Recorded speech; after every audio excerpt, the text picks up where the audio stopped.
Hey guys, um, anybody who knows me knows that I'm not a super political guy, and that I tend to kind of keep my opinions about politics to myself, much in the same way I keep opinions about religion to myself. And I haven't done any videos up until now um, pertaining to any current events in regards to the president and everything else, because honestly, I'm just another dude on YouTube, you know. And yeah, I have my opinions and everything, but I've kind of, for the last couple days now, I've been kind of mulling it over and talking to friends and getting their opinion and stuff. And I don't know. There's a lot going on, a lot of nonsense, a lot of rhetoric on both sides, and it's just too much. It's just too much. Yesterday, in case you've been living under a rock and your only source for the outside world is my videos, the president signed 23 executive orders, and we're going to talk about those tonight a little bit. And going through them, I mean, there's only a couple that I can really find fault with, and there's a couple that I would like some clarification on. But the most of them is just common sense stuff, you know. The thing is Mr. President, on the off chance that you're going to watch this video, that somebody's going to, forward this to you or whatever, that, I mean, of course, you can't possibly be busy being the leader of the free world and everything, but I don't dislike you, sir. I don't. And I don't necessarily think that you're a bad president. I didn't vote for you in either election, and I wouldn't vote for you again. But I don't think you're a bad person. And what bothers me the most is that a person as smart as you are can get sucked into this nonsense. I mean, you have a doctorate from Harvard Law, sir, and you are a constitutional law professor. You should know the Constitution forwards and backwards more than I do, and I know it pretty darn good. And some of the stuff that you're talking about and doing, it's based on emotion, and it's based on nonsense, and it's based on made-up words. Like, for instance, assault weapons. That's a made-up term. But long story short, sir, you're not being very cool about all this, and I kind of expected more from somebody in your position. But whatever. That's just my opinion. I'm just a dude. So let's talk about these executive orders, and I'm just going to read them off, and kind of tell you guys what I think about them. The first one is issue a presidential memorandum to require federal agencies to make relevant data available to the federal background check system. No shit. Really? This is stuff that should have been done already. Okay? Unfortunately, though, having worked in massive bureaucracies, more often than not, the left hand doesn't know what the right hand's doing. And it just makes things go a lot slower. Case in point, the current 7 to 10 month wait time to get Form 4s and Form 1s approved from the NFA branch. Okay? That should have been done. And this should have been, part and parcel for the course. Okay? You shouldn't have to issue an executive order for this. Number 2, address unnecessary legal barriers, particularly relating to the Health Insurance Portability and Accountability Act. For you guys that don't know what that means, that's HIPAA. Okay, that's your privacy act for when you go to the doctor. That may prevent states from making information available to the background check system. Well, guess what? HIPAA is there to protect me, and it's there to protect you, and it's there to protect Rusty behind the camera. When I go to the doctor, that's my private business. What I speak to the doctor about is my private business. Okay? Unless I've made it known that I intend to do harm to myself or somebody else, then it becomes somebody else's business. But if I go to the doctor for a wart on my ass, that's my business. If I go to the doctor because I'm feeling a little depressed, that's my business. If I decide I want to talk to a counselor because I'm feeling depressed, that's my business. That is nobody's business but mine. And it's nobody's business but yours if you're on the other side of that. So I have a problem with that one. Number 3, improve incentives for states to share information with the background check system. I'm all for that. Seriously, I'm all for that. It's another case of left hand not knowing what the right hand's doing. I'm all for that. Okay, you know, the federal government loves to threaten to pull funding for roads from the states if they don't comply with the Fed's wishes. So just do that. Whatever. I don't have a problem with this one. Number 4, direct the Attorney General to review categories of individuals prohibited from having a gun to make sure dangerous people are not slipping through the cracks. Mr. President, this is an ATF Form 4473. And on this form, a prospective buyer of a firearm needs to answer several questions. Some of those questions are you under indictment or information in any court for a felony, bolded, or any other crime for which a judge could imprison you for more than 1 year? Have you ever been convicted in any court of a felony or any other crime for which the judge could have imprisoned you for more than 1 year, even if you received a shorter sentence including probation? Are you a fugitive from justice? Are you an unlawful user of or addicted to marijuana or any depressant, stimulant, narcotic drug, or any other controlled substance? Have you ever been adjudicated mentally defective, which includes a determination by a court, board, commission, or other lawful authority that you are a danger to yourself or to others and are incompetent to manage your own affairs? Or have you ever been committed to a mental institution? Have you been discharged from the armed forces under dishonorable conditions? That one there, a lot of people don't understand what that means. If you get a dishonorable discharge from any of our armed services, you essentially, in order for that to happen, you have to commit a felony while in the service. Okay? So to get dishonorably discharged, you're a felon. Okay? Are you subject to a court order restraining you from harassing, stalking, or threatening your child or an intimate partner or child of such partner? Have you ever been convicted in any court of a misdemeanor crime of domestic violence? Have you ever renounced your citizenship? Are you an alien illegally in the United States? Mr. President, these questions do a damn good job of determining who is and who is not eligible to own or purchase a firearm. Okay? You don't need to add extra crap to it. It's all right there. People aren't falling through the cracks. The only thing that's going to stop somebody the only thing that's going to stop somebody who would naturally be prohibited is if they lie on the questionnaire. But guess what? That's what NICS is for. That's what the FBI is for. So when somebody lies on this and I call in a background check on them, the FBI knows they're lying and they tell me to deny the sale, which I do. And if somebody answers one of these questions the wrong way, it's called an automatic disqualifier, and I don't even call in the background check. I just deny the sale out of hand. I don't even make the phone call because you answered the question in the wrong way. Number 5, propose rulemaking to give law enforcement the ability to run a full background check on an individual before returning a seized gun. Mr. President, I need some clarification on this one. Okay? If somebody steals my gun from my home and it gets recovered by the police department, I want my gun back. I'm a lawful gun owner. I'm a law-abiding citizen. I'm an FFL licensee. I'm an SOT licensee. I'm an armed forces veteran and a former police officer. My background is absolutely above reproach. I want my gun back. Number 6, publish a letter from the ATF to federally licensed gun dealers providing guidance on how to run background checks for private sellers. Mr. President, before I even got my FFL, okay, I had a 3-hour interview with an ATF agent explaining in great detail just how to fill this paperwork out, how to answer the questions when I make the phone call, how to look at somebody, how to pick out when somebody might be trying to make a straw purchase, stuff like that. We don't need more instructions from the ATF. We need the federal government to start enforcing the 20,000 plus gun laws that are already in existence, not make up new ones.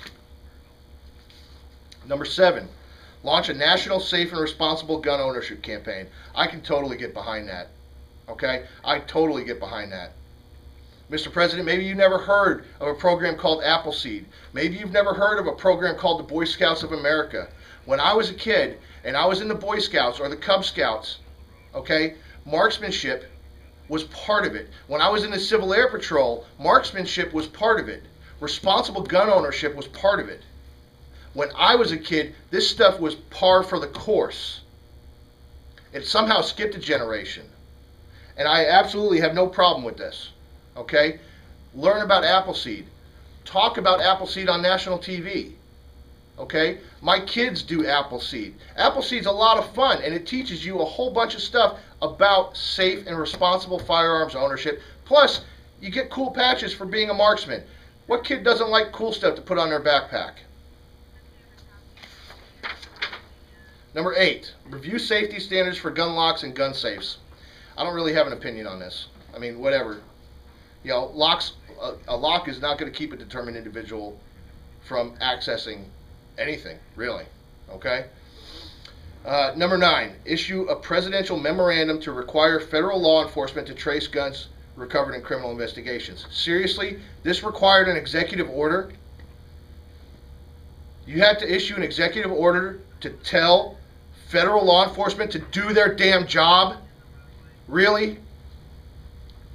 Number 10, release a DOJ report analyzing information on lost and stolen guns and make it widely available to law enforcement. Common sense, sir. Common sense. Number 11, nominate an ATF director. How long has it been since we had a permanent ATF director, sir? 6 years, 7 years, something along those lines? Yeah, I think it's about time to have one. Number 12, provide law enforcement, first responders, and school officials with proper training for active shooter situations. Again, common sense. It should have been happening all along. Okay? Here in Oklahoma, most of the school districts have school resource officers. These school resource officers, they're peace officers, and they're armed, okay, and they're commissioned and certified by the state, but their post, their beat, is inside the schools. And they do an excellent job. And they have a hard job. And they're underfunded. And they have less than stellar equipment most of the time. So provide some funds to increase that, to expand on that program. Okay? It's sad to say, but we live in a day and age where mass violence is something that people commit to make a name for themselves. Okay? And this started back in the 80s with the very first post office mass shooting. And all the publicity that very first post office mass shooter got. And some kid, some mentally unstable individual who wants to go out with a bang, no pun intended, knows that if he commits this atrocity, some horrible crime where multiple innocent people are injured or killed, that we're not going to shut the fuck up about him for at least a month. They dominate the news, they dominate the internet, they dominate the talk shows, they dominate the Daily Show. Because we can't get enough of it. Because we live in a society now where, at the risk of sounding cliched, if it bleeds, it leads. And far be it from me to propose that maybe there should be an executive order banning news outlets from sensationalizing mass crimes like this, okay, and turning these shooters into instant celebrities, because that would be a violation of the First Amendment. And we can't have that, right? But it's perfectly okay to shit all over the Second Amendment? Really? Number 13, maximize enforcement efforts to prevent gun violence and prosecute gun crime. How about we just take the word gun out of that sentence, sir, and just prevent violence and crime? How about we focus on that? Because you don't need a gun to hurt people in a massive, in a large quantity. The same day as Sandy Hook, that guy in China, the one who slashed all those kids, I think his body count was higher. He didn't have a gun. Issue a presidential memorandum directing the Centers for Disease Control to research the causes and prevention of gun violence. Again, take the word gun out of that sentence, sir. Number 15, direct the Attorney General to issue a report on the availability and most effective use of new gun safety technologies and challenge the private sector to develop innovative technologies. I don't guess I really have an opinion on that one way or the other. Number 16, clarify that the Affordable Care Act does not prohibit doctors from asking their patients about guns in their homes. No, but my privacy does. It may not be against the law, but what's in my home that I pay for, that I pay taxes on, is my business unless I'm breaking the law. If I have a giant marijuana grow operation happening in my back bedroom, then I expect somebody to stand up and take notice and possibly act to stop me. But if I have firearms in my home, that's nobody's business but mine and my family's. It's certainly not my doctor's.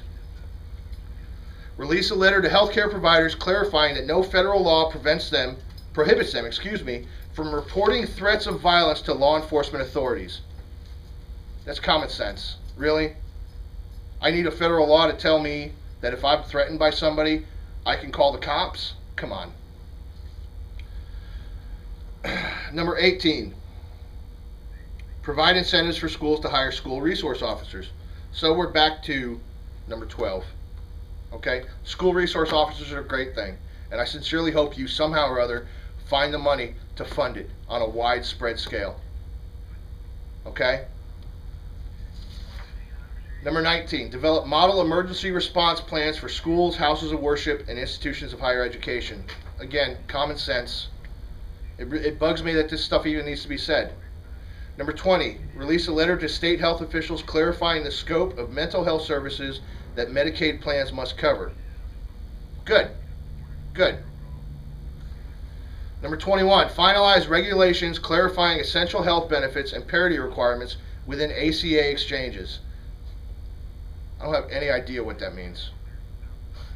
I'm not as smart as you are. I'm not even as smart as Rusty is. I'm just not a very smart guy. But I got no clue what that means. And if somebody wants to clue me in, I'd really like that. Commit to finalizing mental health parity regulations. I'm assuming that that has something to do with degrees of mental illness. Okay? And if so, okay, I guess I can get behind that one. Number 23, launch a national dialogue led by Secretaries Sebelius and Duncan on mental health. Mr. President, I'd like to tell you a story. A few years back when I was a uniformed sheriff's deputy, I was on patrol in my county, and I was coming from some of the outlying communities into the county seat, and I'm driving along this county road, and I go over this bridge that we referred to as the Twin Bridges. Now, to set the scene a little bit, it's the middle of June, and it's Oklahoma, so you know it's hot. And as I'm going across this bridge, I happen to spy a gentleman walking against traffic up on the guardrail to prevent cars from going over the bridge and into the river below, and nothing but a pair of Speedos, and he had his driver's license, or his state ID, clipped on a leather thong around his neck. He's barefoot out, he's shirtless, he's not really wearing any pants, and it's 100 and something degrees outside. And he's walking across this bridge, but he's kind of doing a balancing act across the guardrail. I go past him and I say, you know, Self, I think I need to make contact with this guy and just have a chat and see what's up. So I did. I turned around, I went back, I turned around again, I came up on him. I got out of my patrol car, and I approached the gentleman. Real nice guy. Obviously, not all there mentally. During the course of my conversation with this guy, he informed me that he was a professional baseball player, that he was a professional basketball player, that he was a professional football player, a professional lacrosse player, and that he was also a multimillionaire from poker. He also told me that he hated women and that he wanted to kill every single one of them on the planet. That kind of raised a couple red flags. When I asked him how he had planned to accomplish this, he looked me dead in the face and he said, I'm going to tie all of them to a chair, I'm going to make them drink Dr. Pepper until they get diabetes. In case you haven't figured out, this gentleman was severely mentally challenged. I guess he was off his meds. He told me he was diagnosed paranoid schizophrenic and some other stuff, and he'd taken himself off his meds because he, quote unquote, didn't like the way they made him feel. That afternoon, I had to do what's called an emergency order of detention, or an EOD. I'm not sure what they call it in other states, but here in Oklahoma, it's called an EOD, where I had to take that gentleman to the hospital because I had judged, using, well, common sense, that he was a danger to himself and others because he said point blank he wants to kill women, where he was evaluated by a mental health professional and committed against his will to a secure hospital for 72 hours. The mental health system in this country sucks, because I guarantee you, even though I lost track of this gentleman, I guarantee you after the 72 hours is up, he went in front of a judge and a judge put him out on the street. But now he's out on the street 75 miles from home, wherever home is. He's out on the street 75 miles from home, okay? He's still, well, he's still schizophrenic. We need some serious mental health discussions going on. We don't need discussions about firearms. Firearms are not the problem. Now let's for a minute talk about your proposed legislation. This is the stuff that you are going to try and put through Congress and everything else and so on and so forth. You want to require criminal background checks for all gun sales, otherwise known as closing the gun show loophole. There's no such thing as a gun show loophole. I have to admit, as an FFL dealer, I'm kind of torn on this, because it would be an extra revenue stream for me as a businessman. But as a private citizen of the United States and a law-abiding tax-paying citizen of the United States, it bugs me. Because if I want to sell my car to somebody off of Craigslist, I can do so. And I don't have to run a background check on them. But what if that guy has a suspended driver's license? Or what if he has a revoked driver's license? What if he has a history of DUIs? And he takes that car that I bought, or that he bought from me rather, and then crashes it into a family on their way home from Chick-fil-A, enjoying some of that sweet peanut oil chicken. And he kills a kid, or he kills a mom, or he kills a dad. Do we have to do background checks on everything now? We're all adults here, sir. We are all ostensibly responsible for our own actions. Adding another hurdle for an otherwise law-abiding citizen to engage in commerce with another law-abiding citizen isn't fixing anything. You also want to reinstate and strengthen the assault weapons ban. Well, let's get back to that. Again, there's no such thing as an assault weapon.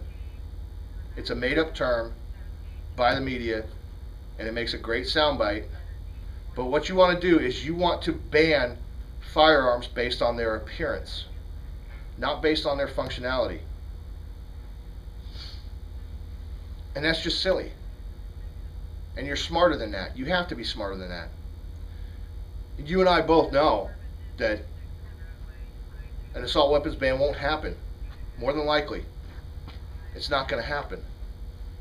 But just the fact that you keep talking about it bothers me, because I thought you were better than that. You're a constitutional lawyer, sir. But more than that, you're a smart guy who has to know that cosmetics don't mean anything. It's that old adage, don't judge a book by its cover. If I want a black rifle that looks scary, then that's my right. As long as that black rifle that looks scary complies with the law, and if it happens to be an automatic rifle, that it's a transferable automatic rifle, again, in compliance with the law and registered with the ATF NFA branch, then that's my right. And you don't have the right to tell me that I can't own it. You don't have the right to tell me that I can't own magazines with more than a 10-round capacity, sir. You don't. You work for me. Congress works for me. It's not the other way around. I can take and change a magazine, do a magazine change, in less than a second. Anybody with any amount of practice can do this. So limiting magazine capacity isn't going to change anything. It just means that people who are hell-bent on doing wrong are going to either A, carry more magazines, or guess what? They're criminals. They don't care about the law anyway. So they're still going to carry the high capacity magazines. But what else you're going to do if something like this goes through is you're going to put 100,000 people out of work. And I know you don't want to be known as a president who put 100,000 people out of work. I know that. Especially since one of your biggest platforms is the economy and how the economy is growing. Magazine limit capacity, or magazine limits, don't matter. Okay? All you're going to do is you're going to put people out of work, a lot of people, and you are going to effectively destroy a half a dozen legitimate shooting sports that provide law-abiding Americans with an immense amount of enjoyment every day, of every week, of every month, of every year. You're going to put some of these shooting sports out of commission. You're going to put them out of business. All because you want to feel better about how many bullets they're carrying in their gun. And for the record, I carry a 1911. My magazines only hold 8 rounds. So this isn't based on me not being able to carry the same amount of ammo, because guess what? I can. But I guarantee you that I can shoot my gun to slide lock, drop a magazine, reload another one, and shoot my gun to slide lock again just as fast as somebody shooting a 30-round magazine will shoot their gun to slide lock. It's all about training, sir. It doesn't do anything. It's useless, feel-good legislation. Some of your other proposed legislation is protect police by finishing the job of getting rid of armor-piercing bullets. Come on. I'm in the gun business, sir. Okay? For the last couple of weeks, I've been selling, no lie, I've been selling on average of 20,000 rounds of ammunition a week. I'm in the gun business, I'm former law enforcement, I'm former military, and I don't remember the last time I saw a legitimate armor-piercing round. Okay? They're already illegal. It's already illegal for civilians to own them. Enforce the laws that are already on the books. Don't make up new ones. You want to give law enforcement additional tools to prevent and prosecute gun crime. How about we take the word gun out of that sentence and just give law enforcement additional tools to prevent and prosecute crime? Crime. Not gun crime. Just crime in general. The muggings, the rapes, the home invasions, the burglaries. Okay? Here in Oklahoma, here in Tulsa, the Tulsa Police Department is severely understaffed because they just don't have the budget. How about you throw some money at Tulsa PD and let them hire more officers? More officers on the street means more crime prevention. It's common sense, sir.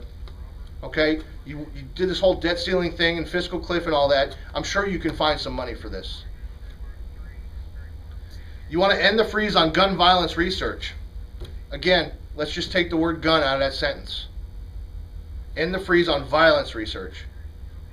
Okay? And it's not video games. Video games don't cause violence. Just because I go home and want to drink a beer and play Grand Theft Auto doesn't mean I'm going to get in my pickup truck in the morning and on my way to work decide to mow down a whole sidewalk full of law-abiding citizens. And anybody who seriously believes that has issues. You want to make our schools safer with more school resource officers and school counselors, safer climates, and better emergency response plans. You know what? I can get behind that. Put the money out there. Make the funds available to make that happen. You want to help ensure that young people get the mental health treatment they need, and you want to ensure that health insurance plans cover mental health benefits. Out of all this proposed legislation, 1, 2, 3, 4, 5, 6, 7, 8, 9. Out of 9, okay, the only 2 that are common sense and that make sense are the last 2. I don't know what happened to that guy that I talked to that day, the one who wanted to give every woman in the world diabetes. I don't know what happened to him. I lost track of him. And I hope he's okay. But whether he's okay or not is a moot point. The fact of the matter is he's severely mentally ill. And we failed him. We failed him because I had to find him walking down the street on a hot summer day barefoot and basically in his underwear when he should have been in an institution, or at the very least under some serious care of a doctor. We failed him. I failed him, and you failed him. Rusty failed him. Hell, my dog failed him. And I don't think, well, yeah, she was alive then. I want to reiterate something, sir. I don't dislike you. And I don't believe that you're a bad president. I really don't. Rusty's looking at me like I'm crazy. I really don't. I don't agree with a lot of your politics, but that's my business. But the fact of the matter is, you're the commander-in-chief. You are the leader of the free, of the you know, you're the leader of the free world. And you work for me. I may not have voted for you, but my taxes keep a roof over your head. You work for me. Congressmen and senators, they all work for me. It'd be really nice if you guys started doing your jobs and working for us, instead of telling us how to live our lives and telling us what we can and can't do. Because that's not what the America that I believe in was founded on. Rich from GunTortureTests.com. See you next week.